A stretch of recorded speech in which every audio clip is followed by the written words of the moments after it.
Assalomu alaykum va rahmatulloh. Bizani kuzatib borayotganlar Sergeli taraflardan yaxshi 2 qavatli uchastka qidirganlarga 115 ming dollarga 1.4 sotuv 6 xonali yangi variantimiz bor. Uylarimizni почти hammasi sotilib bo'lgan. Hozir bittasi mana shu sotuvda bor. Svet, suv, gaz, hamma kommunikatsiyalar bor bo'lgan lokatsiya tupik ko'chada joylashgan bo'ladi. Bu taraf mana asosiy ko'cha, keng ko'chada joylashgan. Mana shu xonadonimiz sotuvga qo'yilgan. Xonalari ko'p yug'dirayotganligi yaxshi variant. O'kala hovlisiga mana mashinani olib kirib qo'ysanglar bo'ladi. Bu tarafda yana bo'sh joylari bor. Hovli uchun hojatxona, rakvinalari qo'yilgan. Bu old tarafdan podvolga ham tushsak bo'ladi. Uyni mana hovli tarafdan ko'ringlar. Xudo xolisa puliga arziydigan xonadon qurishibdi. 115 ming dollar o'kala. Bunaqa uylarni narxi baland, katta, xonasi ko'p uylarning narxi 130 ming, 140 ming bo'lyapti hozirgi paytda. Mana shu uyimizni qisqacha obzorini ko'ramiz. 6 ta xonasi bor, plus oshxona, yerto'la. Mana bu tarafda bo'sh joylari. Hojatxonasini ham ko'raylikchi. Hojatxona hovli uchun bu tarafda. Bu tarafda mana bu oldi tarafidan podvolga tushsak bo'ladi. Mana bu ko'ryapsizlarmi? Podvol ustiga zo'r narsa qilib qo'yishibdi. Shuni yopib qo'ysanglar, yomg'irlarda ham hech qanaqa suv tushmaydi. Podvolda двухконтурный котел o'rnatilgan. Shunaqa isyapti, xudo xolisa. Ko'ryapsizlarmi? Topli qo'lda radiatorli siydigan xonadon. Bitta xonani tegi, mana oshxonani tegi yerto'la qilingan.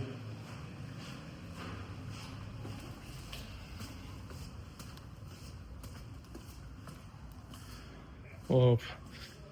Hovli qismida ko'rdinglar, mana mashina qo'yishga joy bor, podvol, xullas hovlilari yaxshi sharoitda. Bismillah, uyga kiramiz. Bu tarafdan ikkinchi qavatga chiqiladi. Mana shu koridor orqali xonalarga o'tib boramiz. O'ng qo'limizda birinchi bo'lib katta oshxona keladi. Mana shu o'zida nonushta qilib o'tirishga sharoitlari bor. Topli polda isiydi.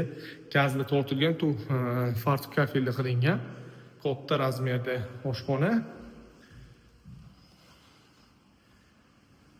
Oshxonadan keyin birinchi qavat uchun umumiy sanuzul xonasi, rakvina, vanna, hamma narsa qo'yilgan. Zo'r sharoitda maza qilib, xudo xolisa bitta oila yashasa bo'ladi. Bu tarafda bo'lsa bitta spalni, kattaligi mo'ljallangan.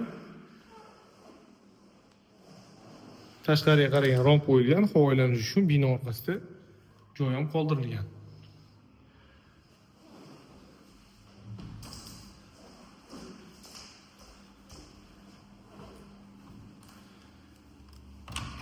Xonamizdan keyin mehmonxona joylashgan.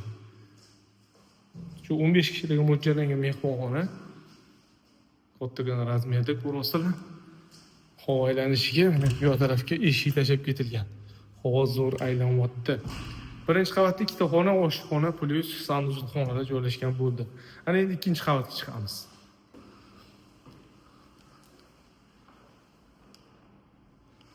Ikkinchi qavatimizda asosan yotoqxonalar joylashgan bo'ladi.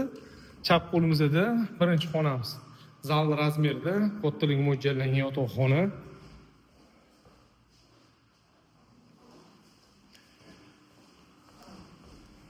Xonalar juda ko'p ekanligi, 6 ta xona mazza qilib to'ylashaveradi. Bu tarafda ikkinchi spalni, sanuzul xonasi. Bu tarafda yana yonma-yon ikkita yotoqxona joylashgan. Bu birinchi yotoqxonamiz. Yonimizda oxirgi yotoqxona. O'kala 115 ming dollar so'rashyapti. Sergeli Qumariq mahallada joylashgan. Uchastka sizlarni qiziqtirgan bo'lsa, aloqa uchun nomerlar qoldiramiz. Xudo xolisa olgan odam maza qilib yashaydigan xonadon ekan. Yana egasi bilan savdolashsanglar bo'ladi. Mana shunaqa xonasi ko'p yug'dirayotgan tanish bilishlar bo'lsa faqat qo'yinglar. Xudo xolisa mana shu xonadonlarga xarid qiladigan bo'lsa, qarindosh tanishinglar sizlarni duo qilib qo'yadi inshaalloh.